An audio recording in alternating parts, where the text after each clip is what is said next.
سلام، خوش اومدین به یه روز دیگه از زندگی من.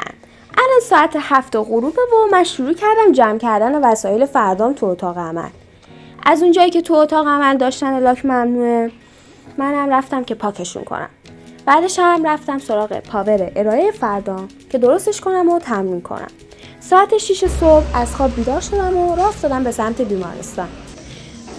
و اولین مریضمون یه آقایی بود که اومده بود پیچ و پلاکای عمل قبلیشو که برای کار پرانتزیش بود و در بیاره. برای طولانی نشدن تایم عمل هم همزمان رو 2 تا پا انجامش میدادن. اینم از بیفور افتر نهایی کار. بعد از اونجا هم رفتم دانشگاه و همینطور که میبینید در حال ارائه دادم. برای شبم با بچه‌ها تصمیم گرفتیم و رفتیم بازار روز و مواد پاستا خریدیم و زدیم بر بدن.